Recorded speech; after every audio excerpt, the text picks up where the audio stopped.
Bonjour à tous, nous sommes aujourd'hui la paracha Noach, et dans cette paracha, on parle bien sûr du déluge. Alors c'est pas le déluge qui est aujourd'hui sur la Floride ou sur les autres endroits, où ça n'a rien à voir avec le déluge qui a réellement existé lorsque Dieu a décidé de pas seulement changer, mais de faire en sorte que tout ce qui s'était passé jusqu'à présent soit nettoyé afin de repartir à neuf.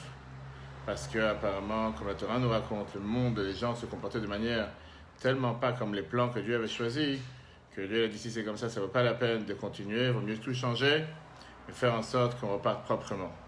Et c'est pour ça qu'il y a eu ces fameux déluges. Aujourd'hui, on ne va pas parler ni de Noach, qu'on a parlé longuement dans le cours lundi soir, et mardi midi, on peut le revoir justement sur l'application eTorah, E-T-O-R-A-H, sur Google et Apple. Aujourd'hui, on va parler d'un autre point, qui est, est-ce qu'il y avait des panneaux solaires sur l'arche? Est-ce qu'il y avait des panneaux solaires sur l'arche de Noé? En deux mots, comment il y avait l'éclairage à l'époque? Il n'y avait pas d'électricité.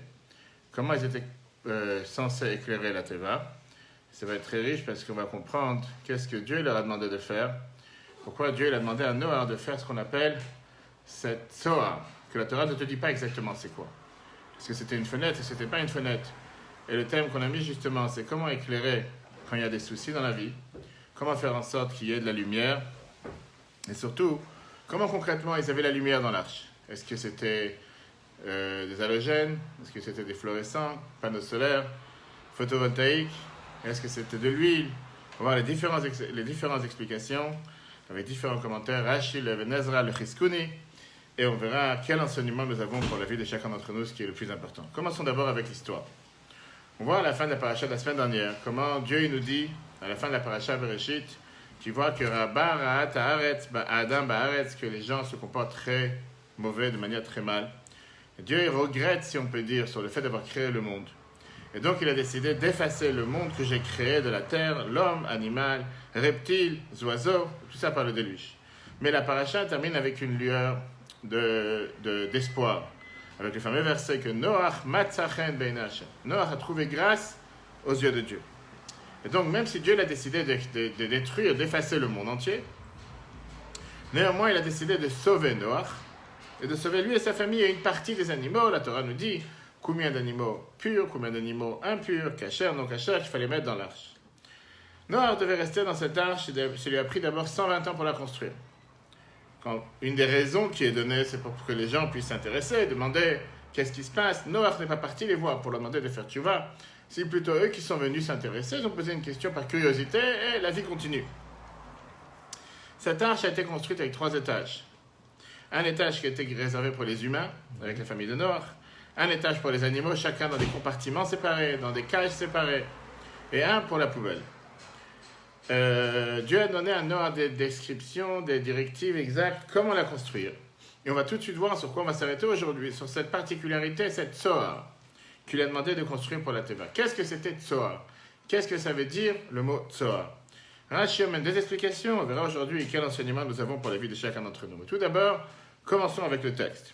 Dieu leur donne à Noach, premier paragraphe, Vayomer Elokim le Noach, Dieu donne à Noach les instructions.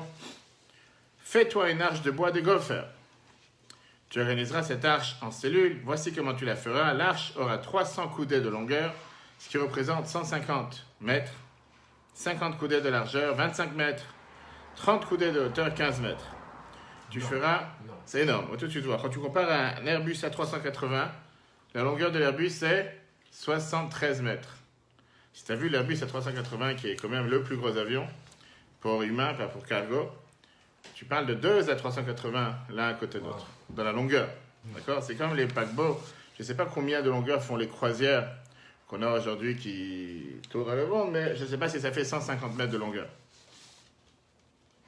D'accord? Donc c'est vraiment énorme. Et la Torah, elle dit la chose suivante. Tu feras du jour Tzohar à l'arche. Elle ne te dit pas exactement quoi, on va tout de suite voir les explications. Et tu placeras la porte de l'arche sur le côté. Tu la composeras d'une charpente inférieure, d'une seconde et d'une troisième. Ça, c'est le texte. Noach a dû faire ici, vraiment un paquebot. Un paquebot ou bien une croisière, un bateau gigantesque. Et avec des compartiments pour n'importe quelle sorte d'espèces d'animaux sauvages dans le monde. C'est quoi ce mot Tzohar? Regardons Rashi te donne des explications. Yesh Omrim, certains disent, c'était une fenêtre. D'après d'autres, c'était une pierre précieuse qui les éclairait. Vient le Even Ezra, deuxième commentateur de la Torah. Et le Even Ezra, il te dit que Tzohar, le mot Tzohar vient Mixera Tzoharaim. Vient de Tzoharaim, la lumière du plein jour. On sait très bien qu'en hébreu, on a le Tamid Shal Shachar et Tamid Shal Ben Arbaim. On a le matin, on appelle ça Shacharit. L'après-midi, on appelle ça Tzoharaim. Quand tu dis l'après-midi en hébreu, tu dis Achar Tzoharaim dans l'après-midi. Et le soir, pourquoi Tzoharaim? Le Even Ezra te dit que le mot Tzoharaim fait allusion à ce qu'on appelle la lumière, le jour, etc. etc. D'accord? Ça, c'est le Even Ezra. Ok. On a ici deux manières d'expliquer pourquoi, qu'est-ce que c'était cette Tzohar que Dieu demande de faire. Première explication, comme on a dit, par une fenêtre, tout court, une Velux, ou en haut, dans l'étage, ou bien en faisant entrer une pierre précieuse, que cette pierre a vocation d'éclairer. Certainement, il y avait certaines pierres à l'époque, quand tu mets dans une chambre noire, il y a le diamant qui jaillit, qui éclaire. Mais le rabbi n'est pas tellement content avec ces explications. Le rabbi nous dit qu'il y a quelque chose qu'il faudrait comprendre. Quelque chose qui dérange. Pourquoi? Tout d'abord, on vient de parler d'un paquebot, d'un bateau croisière qui fait quand même 150 mètres de long.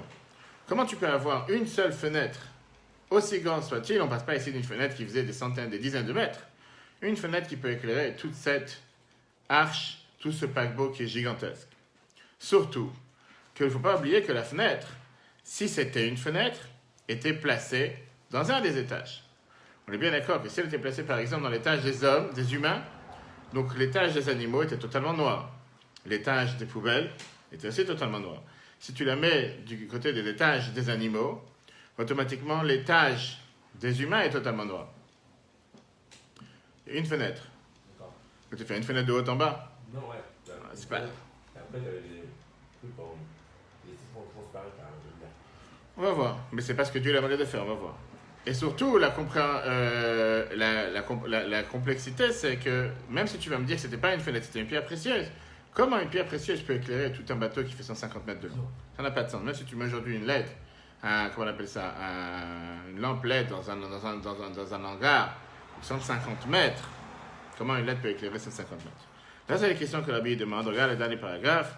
Rabbi demande la question, comment la lumière provenant d'une seule fenêtre ou bien d'une seule pierre précieuse pouvait-elle suffire pour éclairer l'ensemble de l'arche, toutes ses cellules et ses 3 étages?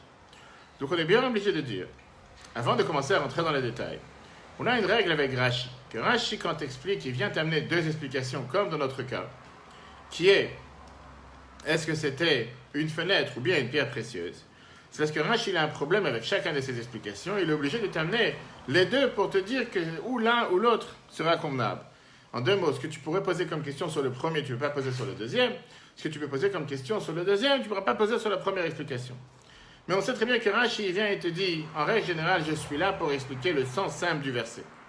Alors, si on s'arrête au sens simple, pourquoi la Torah doit compliquer les choses? Même si on sait que la Torah donne toujours une marge à avoir une certaine ambiguïté, la Torah ne te dit pas les choses de manière claire pour qu'on puisse développer, comprendre. Et c'est d'ailleurs le merveilleux cours qu'on va commencer, si Dieu veut, le 21 octobre à Betravad, avec toute l'explication de tout ce qui sont les découvertes de la mer morte. On va comprendre la base de tous les débats qui existent dans le judaïsme depuis 2000 ans. Très très riche, si Dieu veut, premier cours sur une série de 6 cours. De quel côté penchez-vous? Comme on l'a déjà mis sur email et partout. Mais là, on va revenir sur ce point de Rashi, qui est, quelle est la difficulté que Rashi a avec chacune de ces 2 explications, pour laquelle il t'amène ces 2. Et comme j'ai dit tout à l'heure, Rashi a une base et vient à chaque fois te dire, Ani lobati ela le faresh pshuto shel mikra. Moi, je suis venu t'expliquer le sens simple du verset. Sens simple du verset, qu'est-ce que ça veut dire quand Dieu lui dit la phrase? On a dit c'est un ordre. Tzohar ta'aseh la teva. Et on va rentrer après dans les détails, parce que est-ce que Dieu lui a demandé quoi faire à part ça? Non. Dieu ne lui a pas dit s'il faut mettre 1 toilette, 2 toilettes. Il lui a pas dit s'il faut mettre une salle à manger ou 2 chambres à coucher. S'il faut un salon marocain, salon africain. Il n'a rien dit de tous ces détails. La seule chose que la Torah lui demande de faire, c'est la seule chose par rapport à toute l'arche, à part les longueurs et les tailles, Tzohar ta'aseh la teva. Fais dans cette arche une Tzohar. Et on a ce débat d'essayer de comprendre qu'est-ce que c'était cette Tzohar. Ça, c'est question numéro 2. La première question, c'était comment une fenêtre peut éclairer toute la Teva et comment, si ce n'est pas une fenêtre, une pierre précieuse, comment peut éclairer 150 mètres.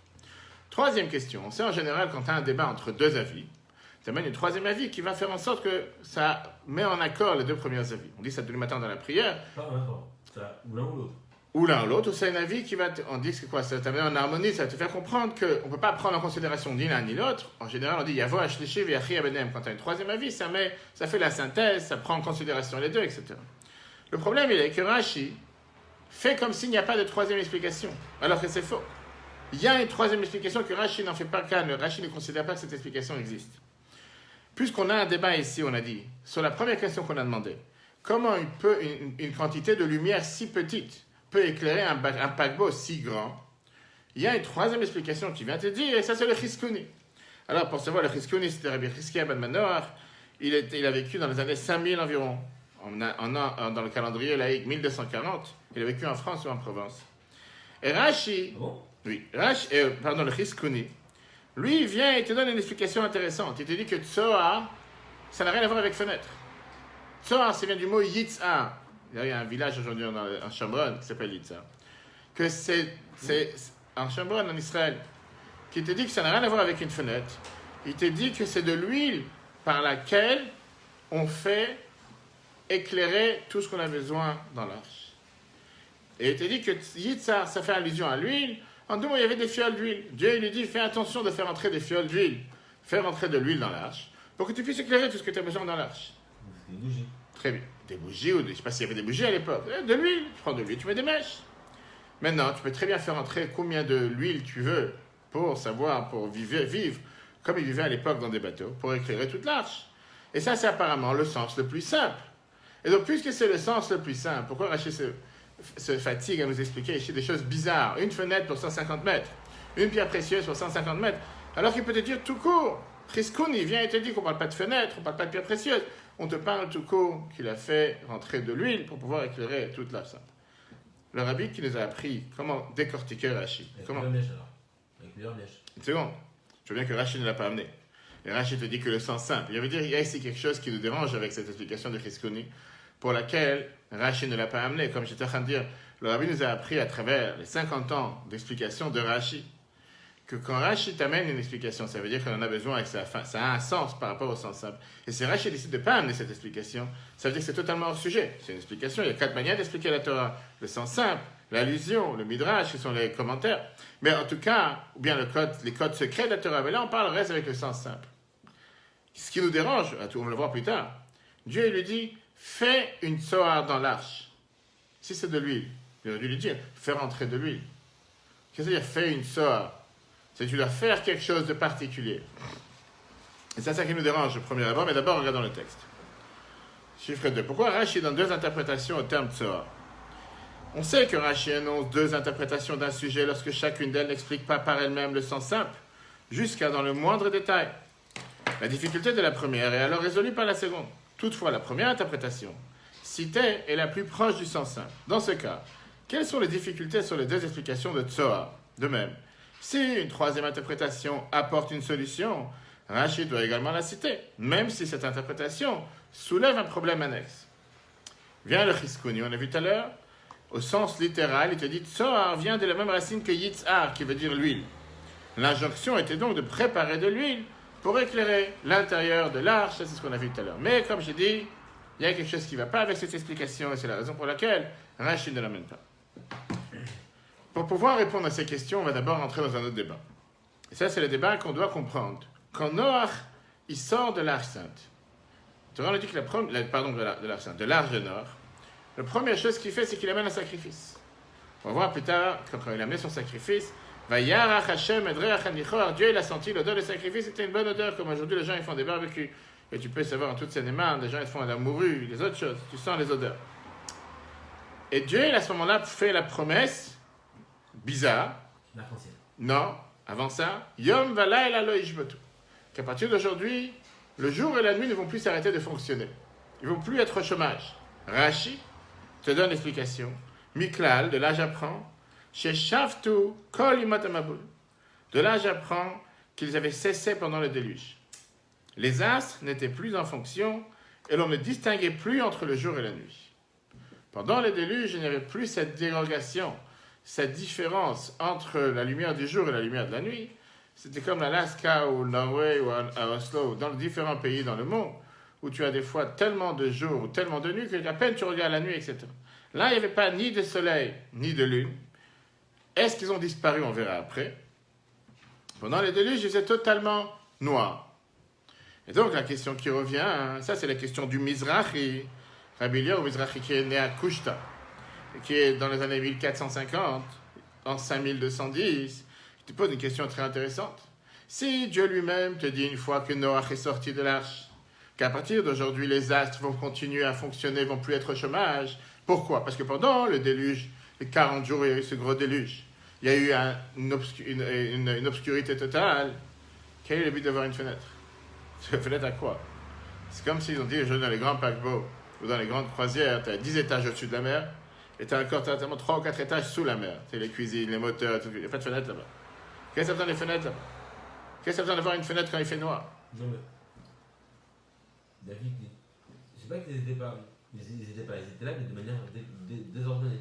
Ah, la Torah te dit que. Qu'est-ce que Rachid te dit? Le fait que Dieu a fait cette promesse qu'ils vont plus être au chômage, ça veut dire que pendant tout le temps du début du Malouj, Lo Shimshu Amazalot, Velonika Benyam Benail, on n'a pas su faire la différence entre jour et nuit. Il faisait totalement obscur. Il n'y avait pas de lumière, c'est ce que Rachid te dit. Ça, c'était ce qui passait pendant le déluge. Et donc, quel est le but d'avoir une fenêtre s'il fait totalement noir? Regardons le texte. Quelle était l'utilité d'une fenêtre dans l'arche? Noach, chapitre 8, verset 21, après le déluge, Dieu dit, plus jamais jour et nuit ne cesseront plus.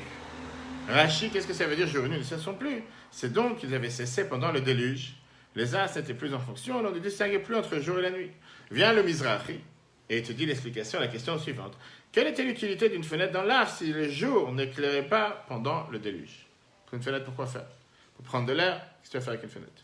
150 mètres, tu vas rien faire. Vient le Siftei Chachamim, l'autre commentateur du Chumash, c'est le 5e qu'on cite aujourd'hui. Et le Siftei Chachamim te dit qu'il y a une réponse à cette question du Mizrahi, en te disant la chose suivante, qu'il faut comprendre le Mao de Rashi, que quand Rashi te dit que le soleil et la lune ne fonctionnaient pas, n'étaient pas en fonction, ça ne veut pas dire qu'ils ont disparu de la planète. Ça veut dire qu'ils ne bougeaient plus. Ils étaient status. Ils éclairaient, mais ils sont restés au même moment où le déluge a commencé, jusqu'à la fin du déluge. Donc si le soleil il était à 5 heures l'après-midi, il est resté comme ça. Il n'a pas fonctionné en termes de roulement en 24 heures, avec 12 heures de jour et 12 heures de nuit. C'est comme si le monde s'est arrêté. Ça ne veut pas dire qu'ils ont disparu, ça veut pas dire qu'il faisait noir. Mais encore une fois, cette explication du Siftei Chachamim est très belle, mais n'a rien à voir avec le sens du simple. Sens simple du verset, puisqu'on sait très bien, comme on l'a dit tout à l'heure, que Rashi, la base, vient nous dire à chaque fois que moi je suis là pour parler pour un enfant de 5 ans. Parler le sens simple pour un enfant de 5 ans. Quand je te dis que tu dois faire Shabbat, c'est le mot que la Torah elle emploie, chez Shavtu, qui veut dire ils ne cesseront plus. Ouais. Ça veut dire quoi, chez Shavtu? Le sens simple dans les paroles de Rashi, chez Lo Shimshu, ça veut dire qu'ils n'ont pas rempli leur rôle. Le rôle des astres, soleil et lune, n'est pas de faire des statues et de faire des photos, des selfies. Le but pourquoi Dieu les a créés, c'est pour éclairer le jour et éclairer la nuit. Donc s'ils n'ont pas été en train de remplir leur mission, qui veut dire n'ont pas éclairé le monde, automatiquement ils ne servaient à rien. C'est comme s'ils n'existaient pas. Ça n'a aucun sens. Et donc on revient à ce que Rashi nous dit. Il faisait noir pendant le déluge. Totalement noir. Il n'y avait pas de lumière. S'il n'y avait pas de lumière, quel était le but d'avoir une fenêtre? Ton explication de dire qu'ils n'ont pas bougé, qu'ils sont restés statues, qu'ils n'ont pas changé, qu'ils étaient exactement les mêmes avant le déluge, après le déluge, peut-être. Mais la question réelle, ce n'est pas le mot que la Torah emploie. Quand Dieu il promet après le déluge en disant qu'à partir d'aujourd'hui, le soleil et la lune ne vont plus cesser de fonctionner. Qu'est-ce que je dois comprendre de ça? Que jusqu'à présent, pendant le déluge, ils ont cessé de fonctionner. Quelle était la fonction première du soleil, la fonction première de la lune? De quoi faire? D'éclairer. Ça veut dire que pendant la période du déluge, ils n'ont pas éclairé. Et pas me raconter des histoires qui sont restées au même endroit à percher pendant 40 jours. Encore une fois, parce qu'on veut se fier par rapport au sens simple. Et donc, si on comprend que pendant le déluge, ils ont arrêté de fonctionner, après 40 jours, ils ont repris leur fonction, on doit reprendre la question principale qui était comment la Teva était éclairée pendant 40 jours. Vous connaissez tous l'histoire avec Noach qui a oublié d'amener le repas au lion, qui lui est venu lui amener le repas en... C'est 40 jours. Ok, on va parler 40 jours pendant lesquels il y avait le déluge, on ne va pas maintenant quand l'autre s'est calmé, etc.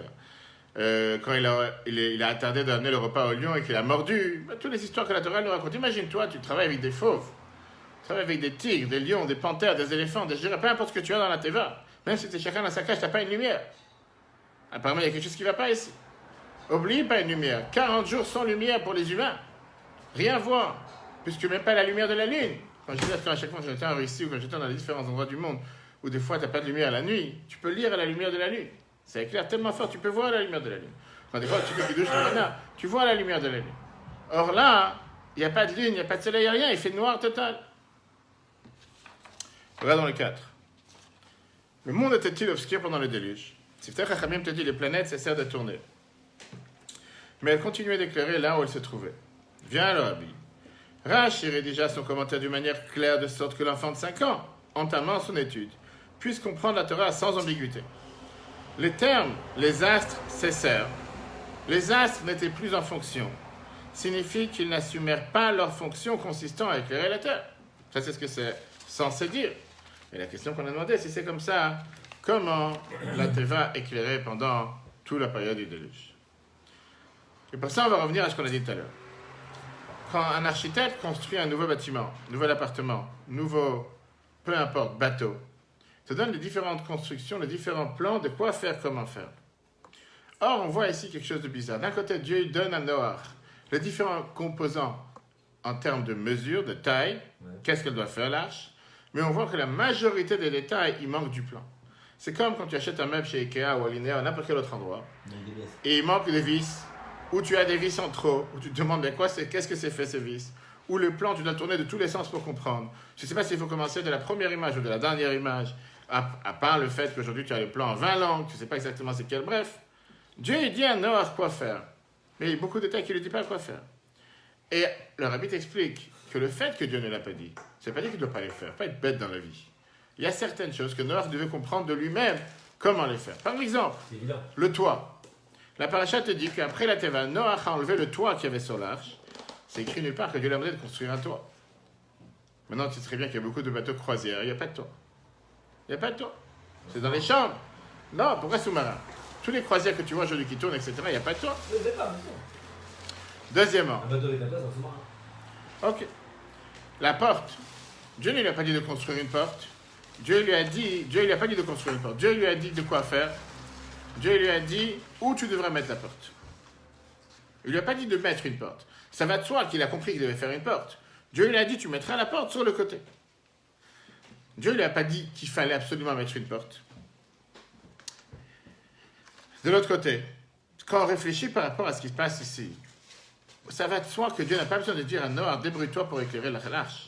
Je ne dois pas te dire de construire quelque chose dans lequel tu vas vivre pendant le déluge et te dire aussi quel type de lampe tu vas mettre. Si tu vas mettre des panneaux solaires ou si tu vas mettre des photovoltaïques ou tu vas mettre des LED. Ta tête, réfléchis avec ta tête et dis-toi comment tu vas vivre dans une arche qui est totalement fermée pour un déluge.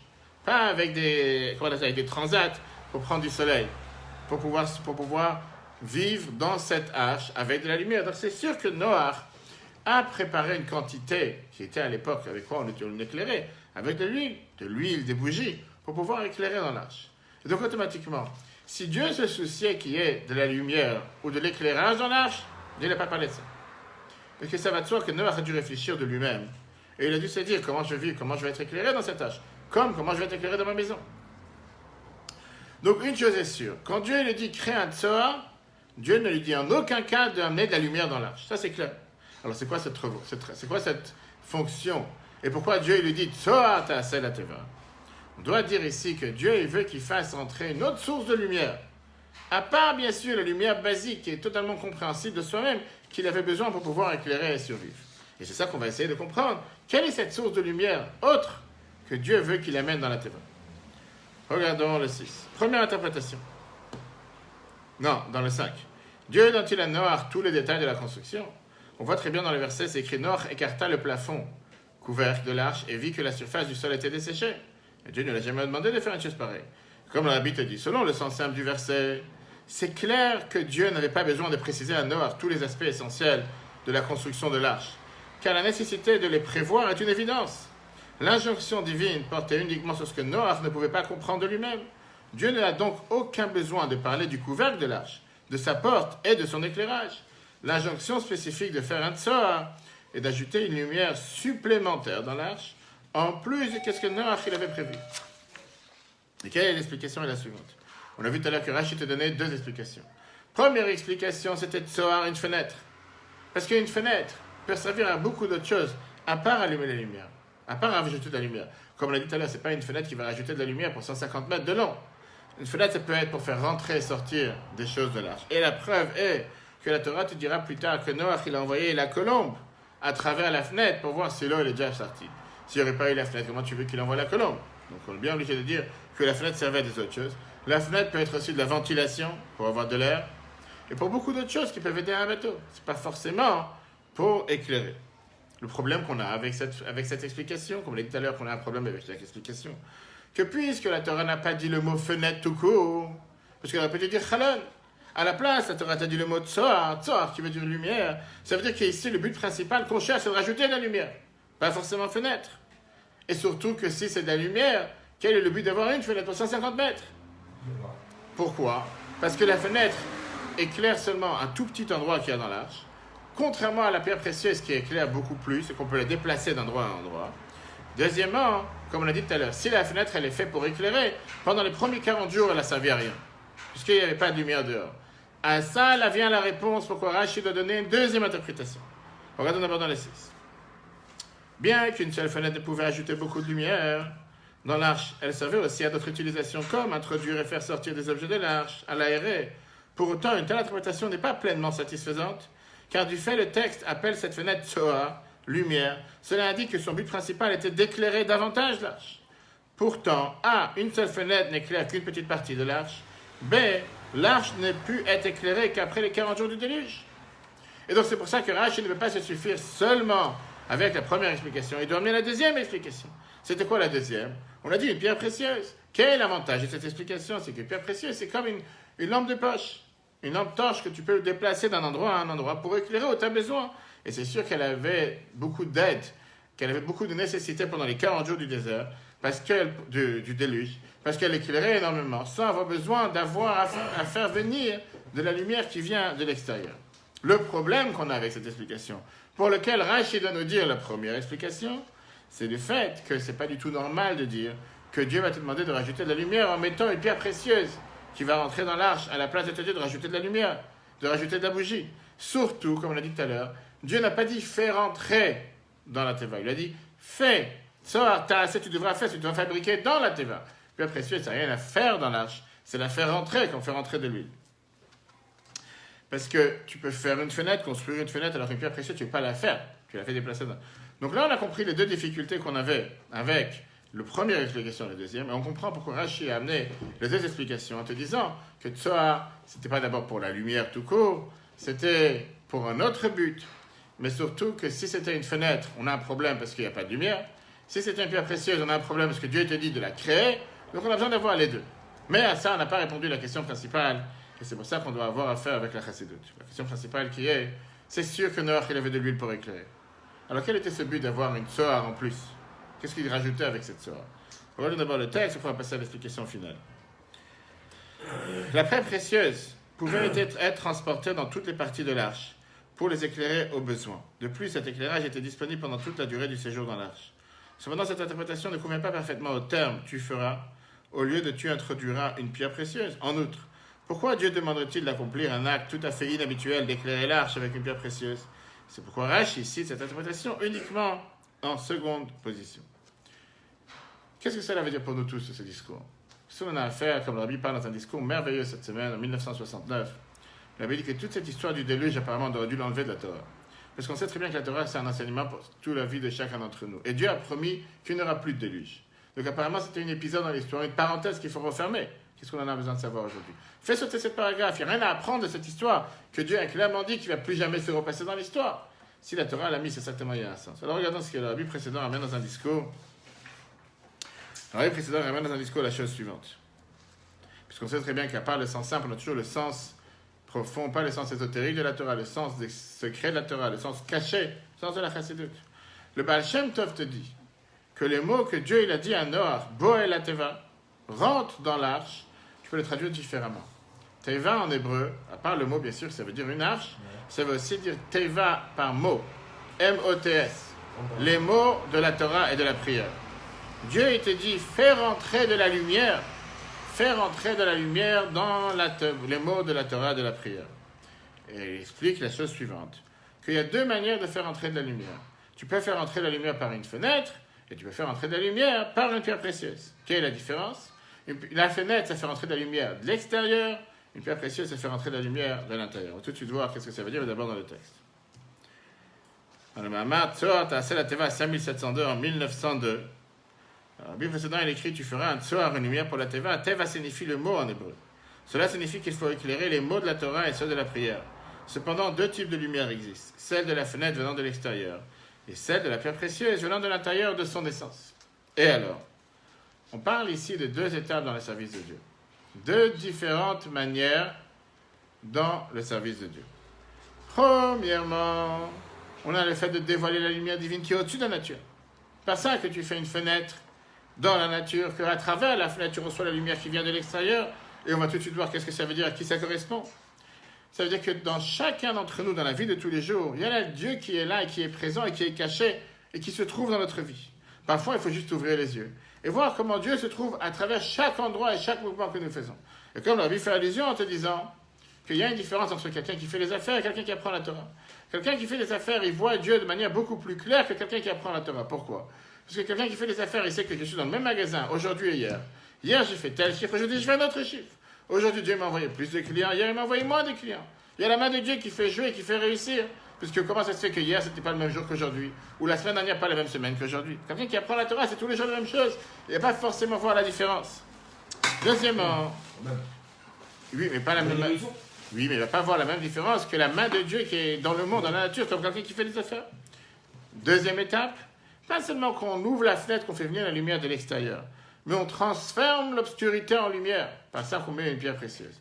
Qu'est-ce que ça veut dire? De la même manière que la pierre précieuse éclaire de l'intérieur, automatiquement on fait transformer l'obscurité, que l'obscurité n'est pas une obscurité, une lumière. Alors qu'est-ce que ça veut dire faire entrer de la lumière dans les mots de la Torah et la Tfila? Tu peux apprendre la Torah et la Tfila comme un mort, et tu peux apprendre la Torah et la Tfila comme un vivant. Tu peux le faire parce qu'il faut le faire. Tu peux le faire parce que tu es obligé de le faire, ou tu te sens obligé de le faire, ou tu te dis que je dois le faire.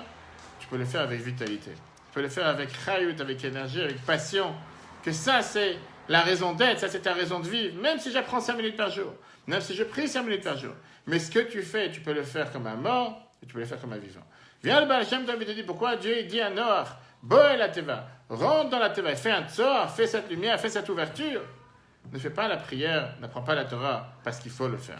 Ne le fais pas parce que je dois être considéré, j'ai pas le choix, c'est Dieu qui me l'a demandé, je peux pas lui refuser, je suis redevable, et donc je dois le faire. Fais-le avec lumière. D'abord la lumière qui vient de l'extérieur, en remerciant et reconnaissant les miracles et les faveurs que Dieu te fait toute la journée.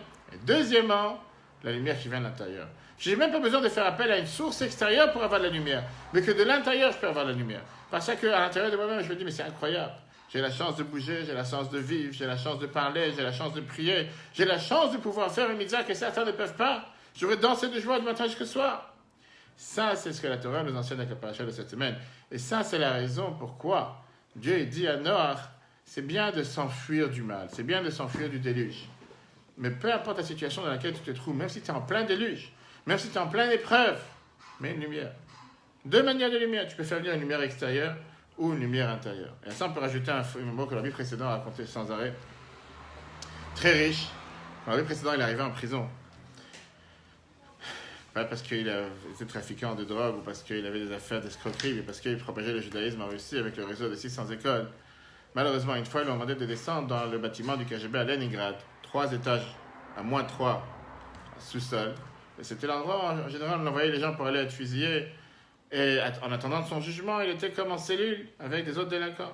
Il était en isolation avec les autres délinquants. Il arrive dans cet endroit à moins 3. C'est comme dans l'arche, il n'y a pas de fenêtre.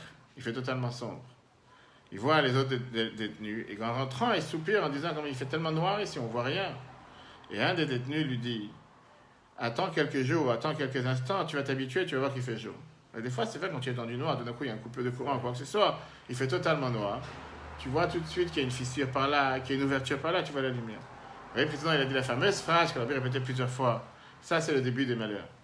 Quand quelqu'un, il considère l'obscurité le jour, il est sûr de jamais s'en sortir. Quand quelqu'un, il est dans le noir, et il est convaincu qu'il fait jour, il ne va jamais vouloir sortir. Quand tu es dans le noir et tu te dis, il fait totalement noir, il faut s'en sortir, tu es garanti de t'en sortir. Il a ramené ça par rapport à l'exil. Quand quelqu'un il est en galoute, et il se dit, qu'est-ce qui fait bien dans la galoute? Je sers Dieu, je fais des zakars, je suis à une famille, j'ai un travail. Quel est le mal? Lui va demander à Dieu d'envoyer Mashiach. Mais laisse-moi tranquille. Je parle de Mashiach, on parlait à 2000 ans, on peut attendre encore 2000 ans, que Dieu nous en préserve. Un juif doit se dire que notre place n'est pas en galoute. On n'a rien à faire en exil.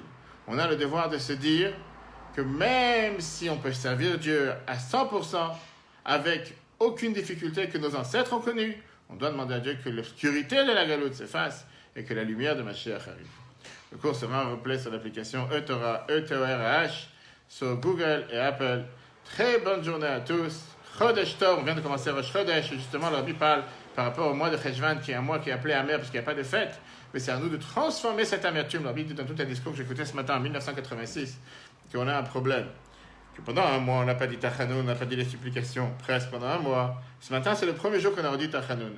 On a recommencé à dire les supplications. On n'a pas dit les supplications depuis la veille de Kippour jusqu'à aujourd'hui. Et donc, hein, t'as oublié, c'est pas grave. Ok, donc t'as pas dit encore aujourd'hui. Et donc, la question qui se demande, quelqu'un il va tomber dans la déprime, il s'est fait 3 semaines que je dis pas Tachanoun, d'un coup je commence à, j'ai fauté, qu'est-ce qu'il y a, on vient de faire Kippour, on a déjà fauté. Tombe pas dans la déprime, prends toutes les forces qu'on a mis du mois de Tishri pour le mois de Cheshvan, que Dieu fasse, qu'on n'entende que des bonnes nouvelles du peuple juif, partout où il se trouve. Très bonne journée à tous. Chodesh Tov, et si Dieu veut, à la semaine prochaine.